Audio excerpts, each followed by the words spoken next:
সাতটা সিন্ধুপার সায়নীর কালনা জুড়ে জন উচ্ছ্বাসের ঢেউ।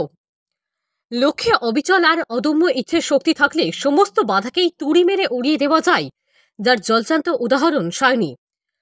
পূর্ব বর্ধমানের কালনার মেয়ে সায়নী দাস গত সোমবার নিউজিল্যান্ডের কুক প্রণালী সাঁতার কেটে পার হওয়ার অনুমতিপত্র পায়। দেরি না করে বিপদসংকুল কুক প্রণালীর সাঁতরে পার হওয়ার লক্ষ্যে ভারতীয় সময় সোমবার গভীর রাতে জলে নামেন সায়নী। প্রায় 12 ঘন্টা সমুদ্রের সঙ্গে অসামঞ্জস্য লড়াই করে দীর্ঘ 29 কিলোমিটার পাড়ি দিয়ে অবশেষে আসে সেই ঐতিহাসিক মহেন্দ্রক্ষণ। দেশবাসীর অপেক্ষার অবসান ঘটিয়ে জয় করেন নিউজিল্যান্ডের কুক প্রণালী। নিউজিল্যান্ড সরকারের তরফ থেকে একটি জিপিএস ট্র্যাকার লিঙ্ক দেওয়া হয়, যার মাধ্যমে প্রতি মুহূর্তে সায়নীর সাঁতারের অবস্থান দেখেছে দেশবাসী।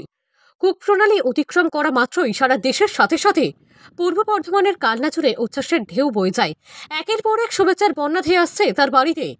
এখন তাদের ঘরের মেয়ের ঘরে ফিরে আসার অপেক্ষায় রয়েছে কালনাবাসী। ইতিমধ্যেই কুক প্রণালী জয়ের মাধ্যমে চারটি প্রণালী পার করলেন সায়নী। বাকি 3টি পার করলেই সপ্ত সিন্ধু পার করার স্বপ্ন সফল হবে তার। দেশবাসী অপেক্ষায় আছি আমরা। আগামী দিনে তুমি সাফল্যের সাথে সপ্তসিন্ধু পার করে বিশ্ব দরবারে ভারতের পতাকা তুলে ধরো, এই কামনা করি। Bureau report, 0 point news, Kalna. এখন রয়েছি নিউজিল্যান্ডে। আমি 2রা এপ্রিল নিউজিল্যান্ডে কুক স্ট্রেট সাকসেসফুলি ক্রস করেছি। এটা আমার সপ্তসিন্ধু চতুর্থ চ্যানেল ছিল।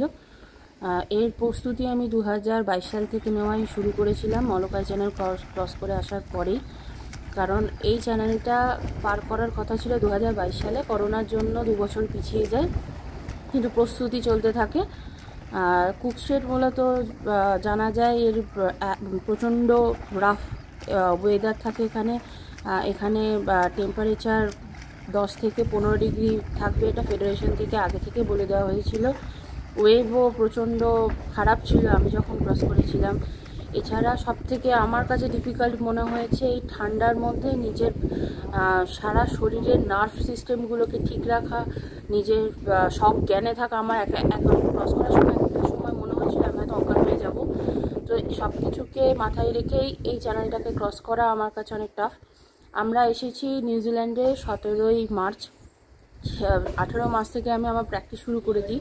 আসার পর থেকেই বেশ কয়েকদিন আমরা 50 থেকে 60 কিলোমিটার ঝড়ের মুখে পড়েছিলাম। কিছুদিন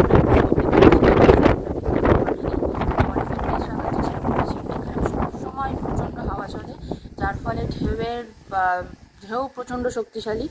সেই ঢেউয়ের মধ্যে নিজের বডি ব্যালেন্স রাখা, নিজের আমরা এই যে শ্বাস প্রশ্বাস নেওয়া, সেটাও খুব ডিফিকাল্ট।